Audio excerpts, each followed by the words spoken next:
Hello, everybody, and welcome back to Around the W here on StaceyOwnSports.com. We're switching things up today. I'm your host, Caitlin McDonough, joined alongside Stacey Collier II. Stacey, we had a little bit of a break, but how does it feel to be back and doing these episodes again? Oh, I love talking about the W. It's heating up. We getting closer and closer to the end, closer to the playoffs. So I'm excited about these topics today. Me too. We have a full slate of things that we're going to cover. And you mentioned things are starting to heat up. And I'm sensing, a three-horse race, some may call it, in that push for an MVP slot. You have players like Napheesa Collier, who, again, your cousin, we don't know. Yeah. A'ja Wilson back playing some of her best basketball of her career. But also one that's under the radar, Alyssa Thomas. What are your thoughts, and maybe who do you think is going to emerge as the clear favorite to take home the MVP trophy? If memory serves me correctly, I feel like this MVP race been the closest it's been in a while. Like the last few seasons, we've been saying like it's A'ja Wilson and versus the field, A'ja Wilson versus the field. But now Napheesa Collier has done her thing throughout the entire season. I know she hit a bump in the road with her injury, but now she's back and she's looking to close out the season strongly. Alyssa Thomas is a player that always deserves MVP recognition. I think the Phoenix Mercury has kind of surpassed expectations a bit. That's all to do to her getting triple doubles, being always up there in rebounds and assists. And then A'ja Wilson, wow, just wow. She proven that she probably still is the best WNBA player that we have right now. Just dominant the Aces, 11 wins in a row now. It's tough. It's real tough because I feel like A'ja Wilson does deserve it because she's been leading the way for the Aces to like climb right back up there. And we're going to talk about them as a team in a minute. But I'm going to have to give the slight edge to Napheesa Collier. Versus A'ja Wilson, she actually averaged 0.8 points per game more than A'ja Wilson. Like, is that close? Like, Napheesa Collier is sitting at 23.9, A'ja is sitting at 23.1. But the separation for me comes in win-loss record. The Minnesota Lynx being at the top of the league all season long, pretty much. And that's due to Napheesa Collier just holding it down there. The Minnesota Lynx has a strong team, and without her, I don't see this team going that far. Also with the Aces, not without A'ja Wilson too, but Napheesa Collier just have that separation when it comes down to them too, as far as like team success. So I'm gonna give it a slight edge to Napheesa Collier, but I would not be mad if A'ja Wilson won the award. I completely agree with you. And when you kind of think about these three players, I think in terms of dominance this season, Napheesa Collier has elevated her game to a completely new level that we've seen last year. She's finished second to A'ja Wilson a couple years now, but I think this is the year that she kind of finally gets over that hump and is named MVP. And it's not anything to do with, other contestants were bad. It's just Napheesa Collier is playing some of the best basketball of her career right now. You mentioned that fine margin that her and A'ja Wilson have, and I think that fine margin is just going to allow her to take home the MVP, because when you think about who is a player as an MVP caliber player, it's those little details that kind of stick out in your brain. It's who's doing the most to get their team in the best position to take home the trophy when it comes time, to play in the playoffs and potentially reach the finals. And I think what Napheesa Collier is doing with this Minnesota Lynx team is taking, the baseline that they had last season and just improving it so much more. And with A'ja Wilson, she had a little bit of dip just because of the way the Aces have been playing. So I think that'll hurt her chances a little bit more. Napheesa Collier did miss, some games due to injury. But I mean, if you look at her stats, she's almost the leader on every single, kind of sort of standings, whereas A'ja Wilson is just below Napheesa Collier and a little bit. And even just going to Alyssa Thomas, I think, is having one of the best seasons, for a player that is on a team that is not doing particularly well. I mean, the the Mercury are in fourth place, but I don't know if they're almost a fourth place caliber team because if you take out Alyssa Thomas, I'm not certain if that team is going to be as high in the standings as they are right now. But credit to Alyssa Thomas. She's firing on all cylinders and just making that team click much more. They're in a good spot in playoffs. But again, hats off to Napheesa Collier. She is the one that is, pushing the limit for her team. And it's just really incredible to watch this battle because you said it earlier, but has there really ever been a time where it's really almost uncertain, maybe until the final game of the MVP race where it's going to be determined? I'm glad that the WNBA is heading that direction where we get more parity as far as like not only with teams and the standings, but individual players and their success. Like it's neck and neck with everything. And then also I seen graphics that had Kelsey Mitchell of the Indiana Fever as up there as an MVP candidate and deservingly so. Like this is my first time. I don't know about you, but this is my first time ever seeing her get MVP considerations. I've said this plenty of times before. Whenever we talk about the WNBA, I think she is the most underrated player in the league. And we all seen Caitlin Clark, unfortunately, has been struggling not only on the court, but with injuries. And Kelsey Mitchell has been the reason why the Indiana Fever has a puncher's chance of even making it into the playoffs. So I'm very happy that the WNBA is going to a direction where it's kind of like the NBA where like yeah, you always gonna have Asia Wilson as probably the top candidate for MVP, or even Napheesa Collier, but there's a hell of a lot of other players that deserve that recognition as well. Completely agree. And Kelsey Mitchell is actually third. She's behind Napheesa Collier and Asia Wilson in points per game. So I think that just goes to show how much of a leadership role that she's really taken, as Caitlin Clark kind of struggles coming back from injury and being out so many games. And like you said, there's nothing better than seeing this competitive of a race for MVP. It means that the league is going in completely the right direction. And it's also giving incentive, I think, for others to, hey, if this is the level that these players are performing at, I need to raise my levels as well because could be so many shouts for MVP candidate at the start of the season, but it's that consistency factor that I think a lot of players sort of drop off and in more rise up. And the three that we have now in Napheesa Collier, Asia Wilson, and Alyssa Thomas, I think those three have been at the top of their games. But it is great to see Kelsey Mitchell absolutely getting the recognition she deserves. One of the most underrated players of the W.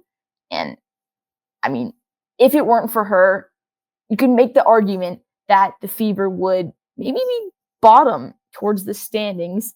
And even though they are continuing to drop some games and fall down in the rankings, it could have been crash and burn at the start of the season if not for her play.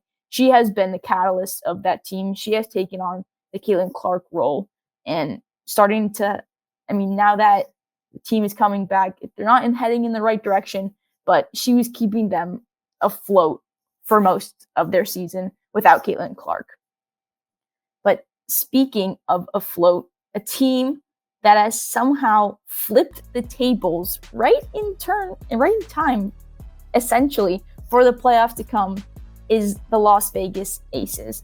This is the team that has historically played some of their best basketball right before the playoffs start. They're forced to be reckoned with during the playoffs. Stacey, do you think that the Aces have what it takes to go deep and far in playoffs this year? Absolutely. Like I said in the first segment, they won 11 in a row. They made subtle changes, but changes that made them gradually increase their play and have them more so on the winning side of things. The big change we already know, Jewel Lloyd becoming the sixth woman. That's a perfect role for her. At first, she was struggling with her identity and how she can fit in. That was, I guess, our question when that trade happened with Kelsey Plum and Jewel Lloyd. It's like, how did Jewel Lloyd necessarily can fit in with this team? And they found it. Have her be the sixth woman. Nobody can guard her off the bench in the second unit as far as the opponent. So hey, just roll with that. Of course, you got Asia Wilson doing her thing, and then their depth is finally, coming all together. I love the pickup of Dana Evans that they have on their team, and they rolling right now. And then I think their case is stronger now because we see the Seattle Storm are falling apart. The Phoenix Mercury, they can't stay healthy and they falling apart. The defending champs, the New York Liberty has dropped to I think what 4 or 5. Like I I don't think know they're what's fifth going on with right that. now. Yeah, like It's bad. wow. But I do not see nobody, including the hot Las Vegas Aces. I don't see nobody taking out the Lynx. I think the championship is the Lynx to lose. I think it's that much separation between them and the rest of the league. But I would not be surprised if the Aces find themselves in the WNBA finals versus the Minnesota Lynx. I completely agree. I mean, it's all of a sudden you blink and they're in third place. I feel like watching them a couple weeks ago, they're kind of struggling to get some traction going. All of a sudden now, they're one of the best teams heading into the playoffs. I mean, if I'm a team, you can't take this Las Vegas Aces team lightly. But I do agree with you that this is the Lynx champion to lose. While the Aces have been hot, they've won 11 games in a row. I mean, you talked about their depth a little bit. I just don't think they have enough depth to make the case to win 4 times against the Lynx. I think that is a tough feat to do. There are signs that they could absolutely do it. I just think if you look at this Lynx team, I mean, you have players that can come on and make an impact instantly and in different types of ways. And I think with the Aces, because they've struggled a little bit this season, it's almost as if maybe if a factor doesn't go their way, they might struggle to do something one game, or they could play really well the next game. But I think to consistently beat this Lynx team 4 times is a tall task for them. Maybe if things went better in the past for the Aces, you could make the case that you wouldn't know who's going to win the finals. But if it comes down to a Lynx Aces final, I mean, I just don't. It'll be competitive for sure, but I don't see the Lynx losing 4 games to the Aces.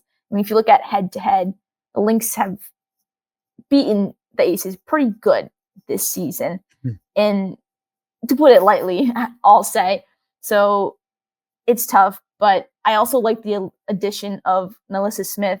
I think her at center over Kia Stokes was a great pickup for the Aces. I think that's what's contributed to their 11-game winning streak as well, because when she came in towards the end of June, they started winning more games and they started doing it in different ways. Her addition kind of freed up more space for others to operate, and that team really started to click. And speaking of acquisitions, this was sealed the deal for me for the Minnesota Lynx for them to be the prohibitive favorites. Them getting Dejanay Carrington in the trade.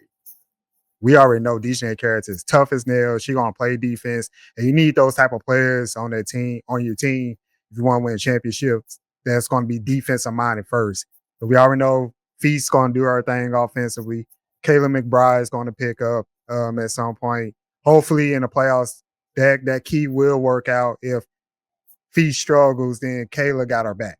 Where Dejanay get some exciting buckets. So I love that pickup. And once I saw that, like I said, I was like, yeah, it's a wrap. Aces, I'm glad that they picked it up because I was worried in the beginning and the middle of the season that, wow, maybe like the championship window is closing a bit. But when it comes to the Minnesota Lynx, I just don't see it.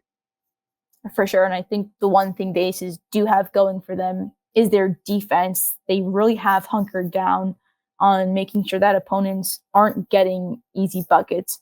And in turn, the defense that they have is fueling their offense to go forward even more, because once you let easy buckets go, your confidence just sinks. It reflects on the offensive side as well, because you think, I can't make this shot, or your mind is, okay, if we miss this shot, how are we going to set up on defense? You're not thinking about how can we score and attack the rim.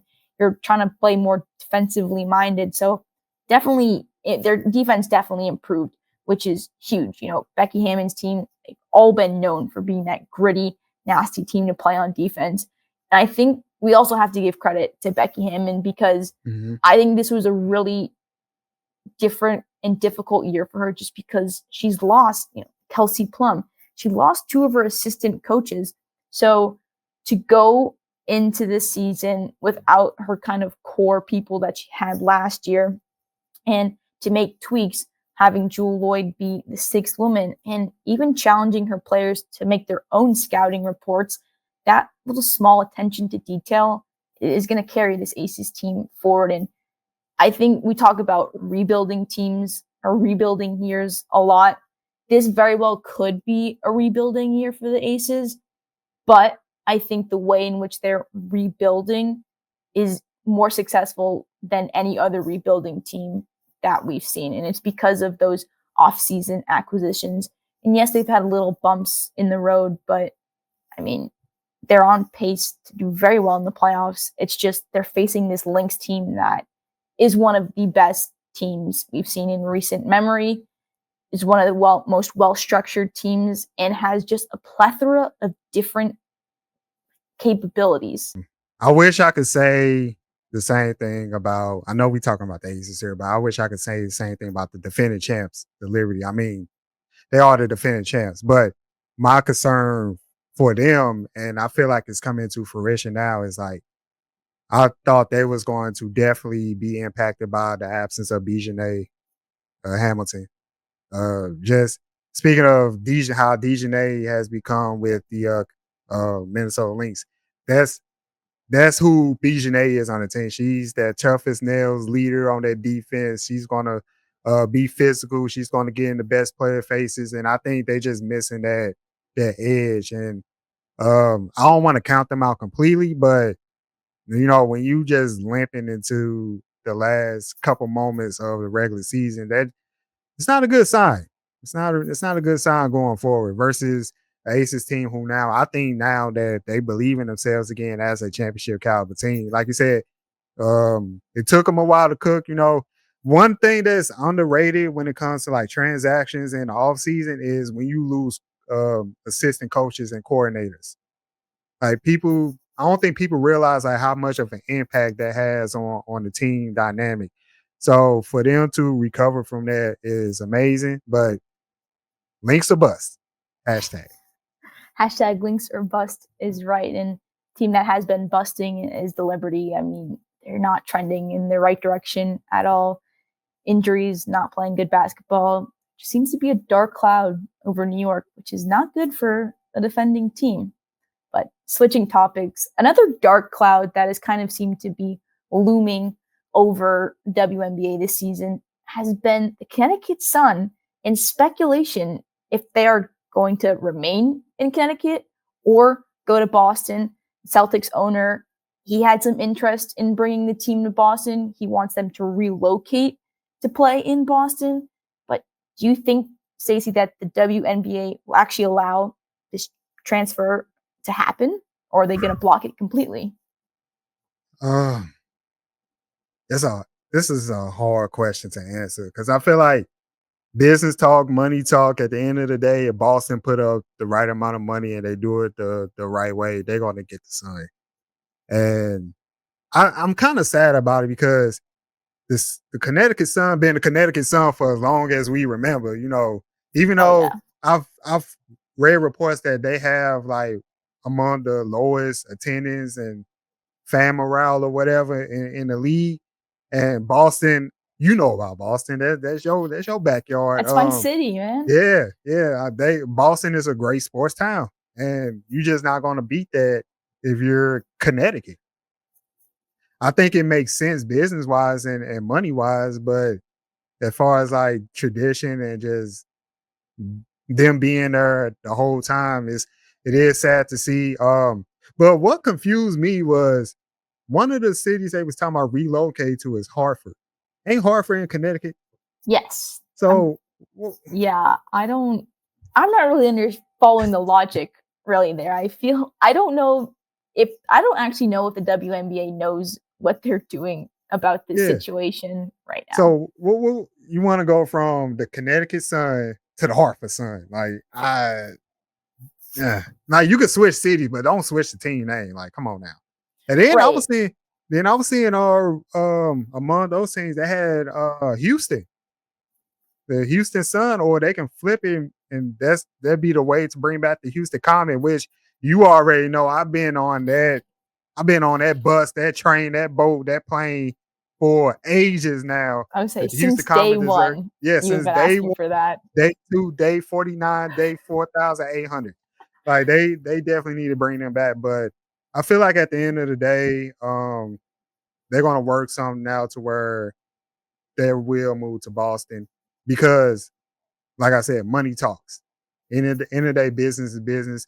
The W is steadily growing. We already know teams are coming down the pipeline. We're gonna have like 4 or 5 new teams by the time we get to 2030. So I think it's gonna happen, but I think they're in a difficult spot right now with the league not agreeing with how business is going as far as like the talks of that. And then also the lockout is looming.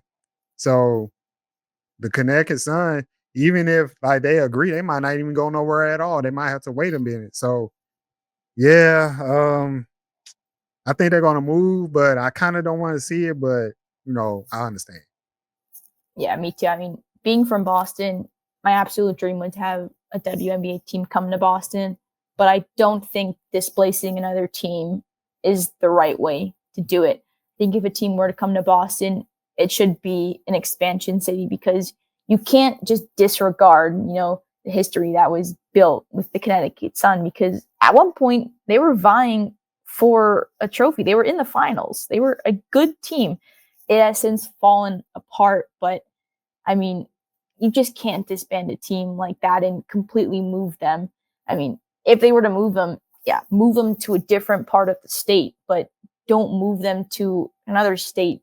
I mean, it is in New England still, but to me, that decision doesn't make the most sense to have the same team name, but are you going to call them the Boston Sun? Like, it just, Yeah, it's I was really gonna ask you that. confusing. Like, I was gonna ask you Like, that if they move to Boston, would you rename them? And do you have a name in mind?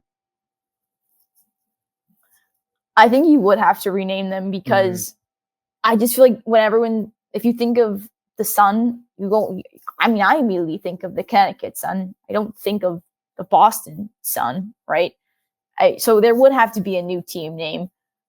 A team name that I'm thinking it kind of plays on the Celtics a little bit. Call them the Boston Shamrocks.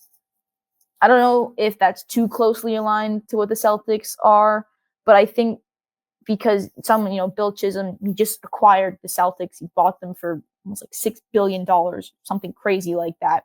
So I think that was also part of the reason the WNBA was really reluctant to have the Sun move, was just because there was that acquisition happening with the Celtics where there was a lot of uncertainty what was going to happen to their facilities.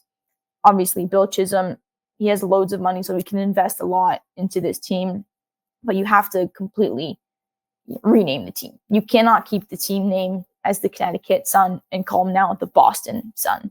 That erases everything that Connecticut has built and done. And you're in a new city, you kind of want that new, fresh kind of mentality coming in there because you want that excitement and hype too. Because just going with the Boston Sun, that's like, copying someone's homework, right? And changing a couple of the answers a little bit if it's the same logo and everything. So it's crazy. And, but Boston is a major hub of sports. And I think a team needs to come to Boston. We can wait, for an expansion team to eventually come because you look at you have the soccer teams popping up left and right. Like the Legacy is here, the Fleet is here for hockey. And now you have the Boston Guard with the Professional Women's Lacrosse League. So more and more teams are starting to establish themselves in Boston. The resources are there. I think the only reason a team wouldn't come so soon is if the WNBA wants to kind of expand in untapped markets. And I think because Boston has so many sports teams already, the profitability of the team, it might not be the same as a city without a major sports team. Because in the WNBA's mind, what they could be thinking is you have teams like the Celtics, the Bruins, Red Sox, all men's professional teams. And then you have teams like the Fleet, the Legacy, the Guard. Are we going to get the same traction in hype and fan energy unless, or if we move to a different city like Houston, where it might not have the major sports teams or major well-known sports teams that Boston has. So I think the WNBA needs to figure it out. A team should come to Boston, but I am not in favor of the Connecticut Sun moving at all. To me, that decision does not make sense. Yeah, first of all, the Boston Sun sound like a failing newspaper. So I think they should I think they should change the name. And then two, I would push back on Boston maybe going the expansion route. We've seen this in sports. Like it doesn't matter how long a team been in town. If you're not making no money, if you're not making no profit, and fan approval is low, you're gonna move. You're gonna get out of there. Perfect example. My Rams. They were in St. Louis, my hometown. Then they moved to Los Angeles, and that was due to them not getting a new stadium like the owner wanted, and also fan approval in St. Louis for the Rams was getting lower and lower and lower ever since we lost that Super Bowl to the Patriots. So it's an unfortunate part of business, and unfortunately the fans, whoever the fans are, diehard loyal fans of the Connecticut Sun in that state will lose out. But I think Boston is actually, if the reports are true that they not doing well in Connecticut at all, I think Boston's the perfect place. I think they're going to fit right into that market. Like I said, it's a sports town that got plenty of sports in it. I think they're going to do fine. I think they'll work with the Boston Celtics. They right there. And, I think they'll carry on with business. But, I mean, like, as a fan, like, I'm split between the two. But, I mean, like, I completely understand if that's what they got to do. Yeah, I completely agree. You never really want to see a team kind of be disbanded or forced to, go away of their existence just because of and I think Connecticut is a tough kind of place to be just because if you think of like major cities, I mean, there's not so many major cities in Connecticut. It is a relatively smaller state. So moving to a place that has probably more of a population will do wonders for their team. It's just, I do agree. It is kind of hard to, you can see it from both sides just because it's hard on one end to, make the case that they should stay when, I mean, are they just going to be losing money if they're going to stay? Which kind of seems like that. But also then having them move, it's, I don't know, like sports in general, there are winners and there are losers, and their fans are going to win if they go to Boston, but Connecticut fans are going to lose if they go to Boston, and vice versa. Well, that's all for Around the W on StaceyOwnsSports.com. Thank you all so much for tuning in. I appreciate you guys listening, and wherever you listen or want to listen. Stacey, though, where can they find you on all your socials? You can find me everywhere at Stacey on Sports, of course, but also my personal page is SCV Second. Hit me up, follow. We got a great thing going around the W, and also we cooking with some NFL topics too. So yeah, just check us out, Stacey on Sports. We out here.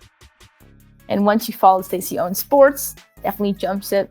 Search for me, Caitlin A. McDonough, and then as always, the trademark. I have to look into actually how to trademark this on X. Caitlin McDonough, no, yes. Yes, you heard that right. Yeah. But this has been another episode of Around the W. So excited to be back. So excited just in time for playoffs. Things are heating up. Our discussions are heating up. Tune in next time for another episode. All right, cool. Yeah.